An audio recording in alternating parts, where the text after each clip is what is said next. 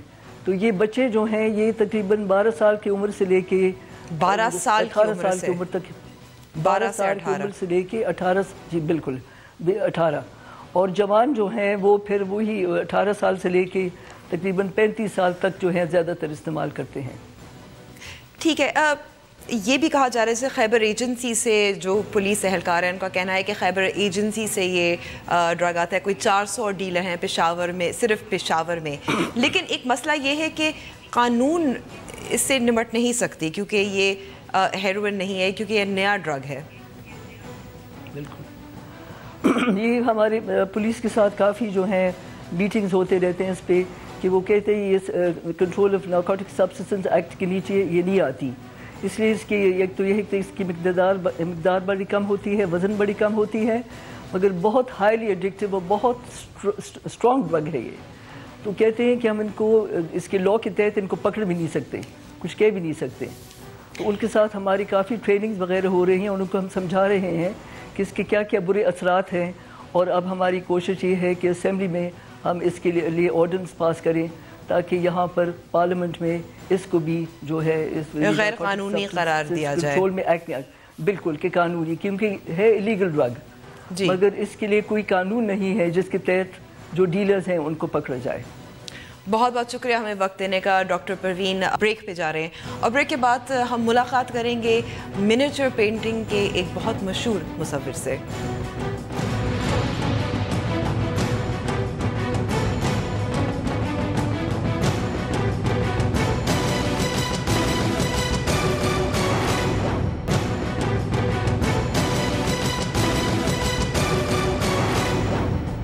News wise میں ایک بار پھر خوش آمدید. پاکستانی فنکار اور مصور کسی سے کم نہیں. بات ہو رہی ہے ایک ایسے ہی پاکستانی کی جنہیں امریکی میڈل آف آرٹ سے نوازا گیا. مزید اس رپورٹ میں.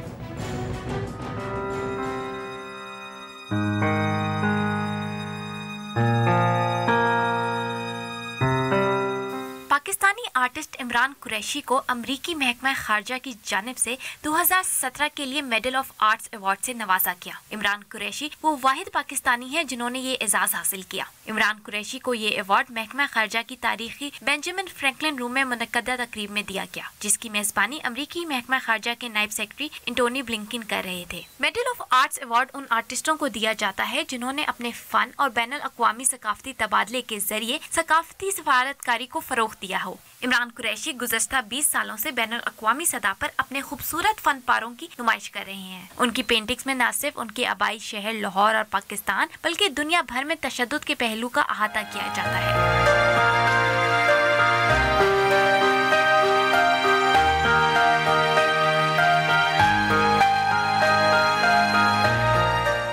ایوارڈ سے نوازے جانے کے بعد عمران قریشی کا کہنا تھا کہ مجھے فخر ہے کہ میرے ملک اور آرٹ کو اس اعزاز سے نوازا گیا. عمران قریشی کو سال 2013 میں Deutsche bank artist of the year award سے بھی نوازا گیا تھا.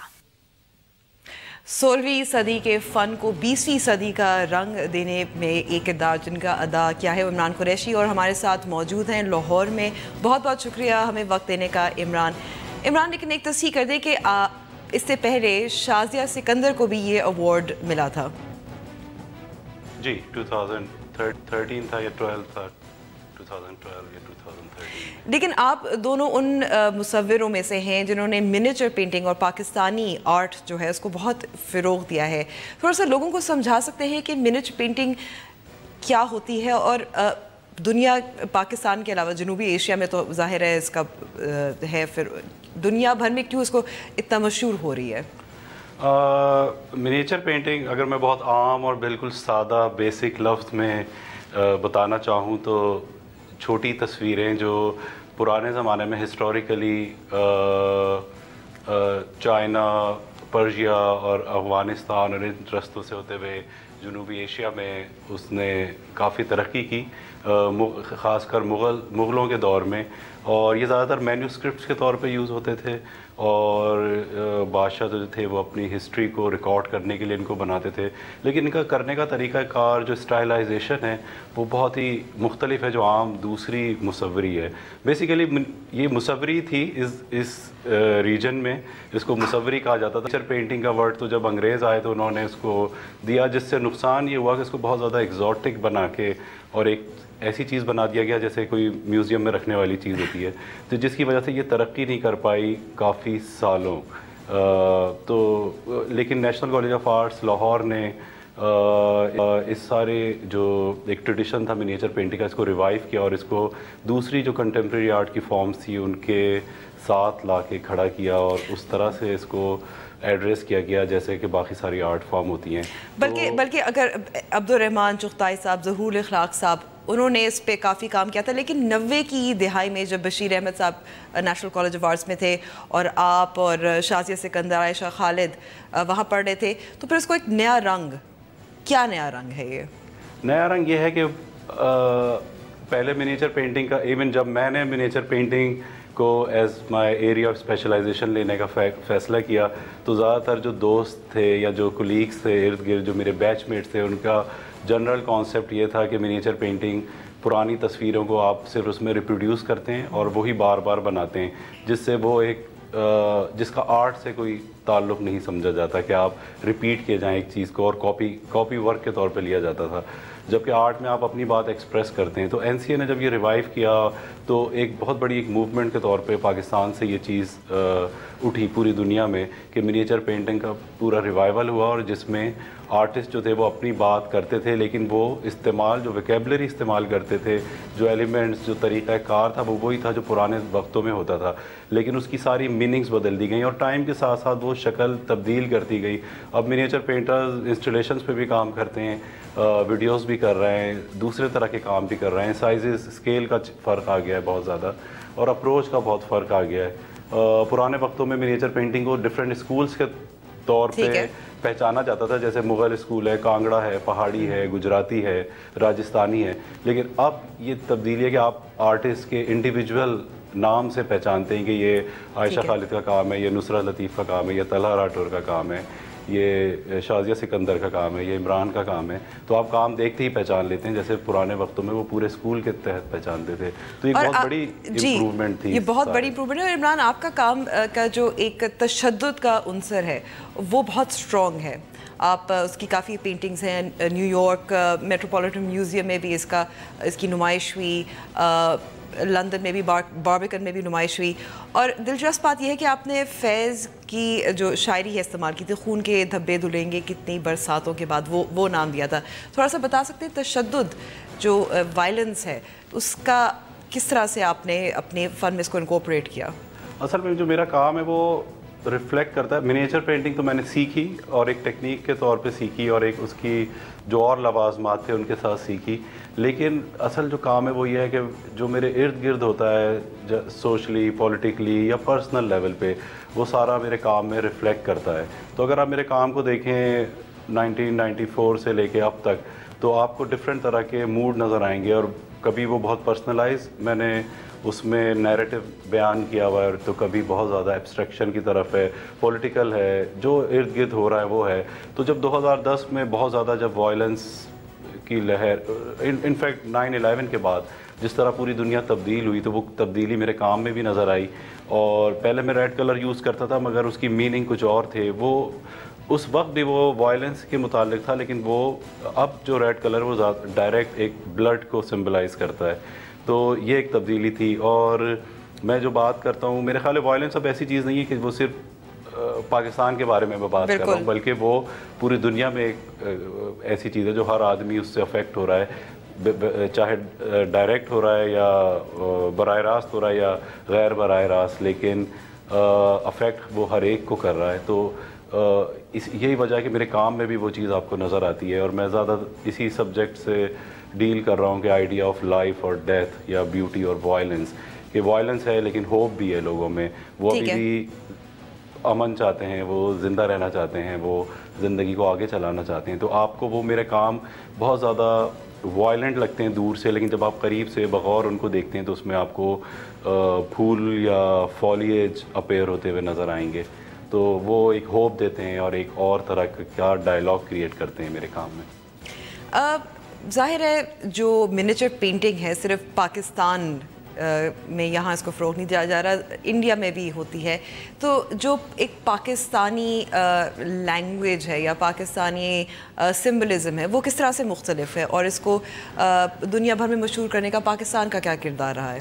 اور انڈیا میں ہوتی ہے, بہت زیادہ ہوتی ہے, بے انتہا تعداد میں منیچر آرٹسٹ ہیں, لیکن وہ سب وہی کر رہے ہیں جو صدیوں سے ہوتا چلا آ رہا ہے کہ وہ کاپی کر رہے ہیں پرانی تصاویر کو, اور انہیں ٹورزم کے طور کے لیے ایک ٹورسٹ انڈسٹری کے طور پہ وہ اس کا ایک اہم جزو ہے کہ اس کو وہ ٹورسٹ کے لیے بیچنے کے لیے بنا رہے ہیں, اور وہ کاپی کیے جا رہے ہیں. وہ جو آرٹسٹ کی اپنی سوچ ہوتی ہے یا اپنا جو ایکسپریس کرنا ہوتا ہے اپنے آپ کو, وہ اس میں مسنگ ہے پورا پارٹ.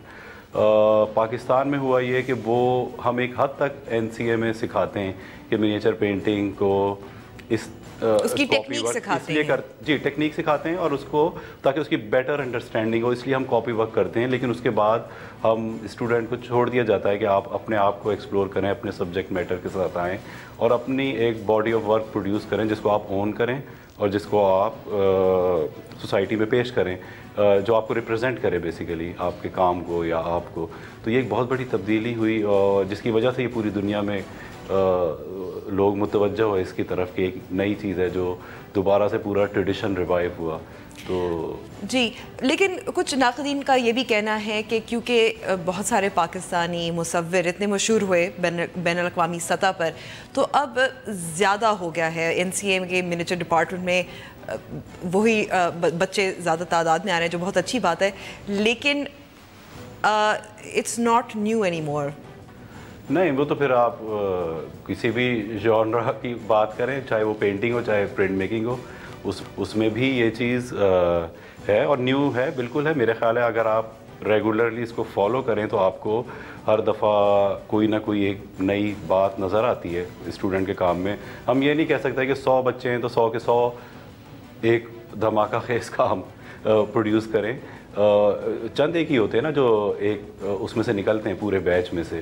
تو آپ دیکھیں تو ہر سال منیچر پینٹر ہیں اور پریکٹیشنر ہیں, اور وہ کام دکھا رہے ہیں پوری دنیا میں, اور ان کا نام بھی ہو رہا ہے.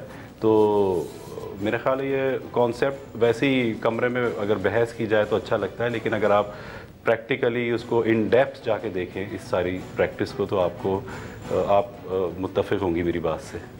عمران قریشی, ہمیں وقت دینے کا بہت بہت شکریہ, اینڈ یور فیوچر پروجیکٹس. اب ہم بریک پہ جا رہے ہیں, اور بریک کے بعد ہم دیکھیں گے کہ 1000 کتابیں 4 سال کی عمر میں کس نے پڑھی.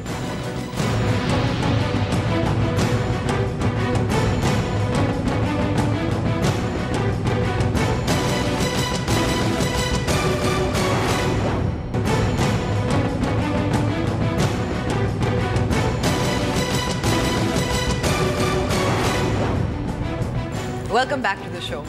کیا آپ نے 1000 کتابیں پڑھی ہیں؟ کیونکہ ہم آپ کو بتاتے ہیں ایک 4 سالہ بچی کے بارے میں جس نے اتنی کم عمر میں ہی 1000 سے زائد کتابیں پڑھ لی ہیں. Hi, I'm Galian. I'm 4 years old. یہ ہے ڈالیا ارانا, جس کی عمر تو صرف 4 برس ہے, لیکن وہ 1000 سے زائد کتابیں پڑھ چکی ہیں. ڈالیا کی والدہ کا کہنا ہے کہ اس کو صرف 1.5 سال کی عمر میں الفاظ کی پہچان ہونا شروع ہو گئی تھی, اور ڈالیا کو کتابیں پڑھنے کا شوق تب ہوا جب وہ بچوں میں کتاب بیٹنگ کو فروغ دینے سے متعلق ایک مقامی پروگرام کا حصہ بنی, اور اس کی عمر تب صرف 2 برس تھی. ڈالیا کو اس سال دنیا کی سب سے بڑی لائبریری آف کانگریس نے مدعو کیا, اور اس کو ایک دن کے لیے اس لائبریری کی لائبریرین بننے کے اعزاز سے نوازا. ڈالیا نے چند ماہ پہلے ہی اسکول جانا شروع کیا ہے, لیکن اس کی ذہانت کی بنا پر اسے کنڈر گارڈن کے بجائے پہلی جماعت میں داخلہ دیا گیا ہے. ڈالیا کہتی ہیں کہ وہ اسکول کے بچوں کو پڑھنے سیکھنے میں مدد دینا چاہتی ہیں. فن کو کوئی قید نہیں. آپ کو دکھاتے ہیں ایک ایسی ویڈیو جو اپنے ایک ایسے شخص کے بارے میں ویڈیو جس وہ اپنے جسمانی معذوری کے باوجود خوبصورت آرٹ ورک کر رہے ہیں.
اگر آپ کی نظر سے کوئی ایسی ویڈیو گزری ہو جس میں کوئی ایسا کمال ہو رہا ہو جیسے ہم نے ابھی ویڈیو دیکھی تو آپ ضرور ہمارے فیس بک پیج اور ٹویٹر ہینڈل پہ ہمیں اس کے بارے میں بتا سکتے ہیں.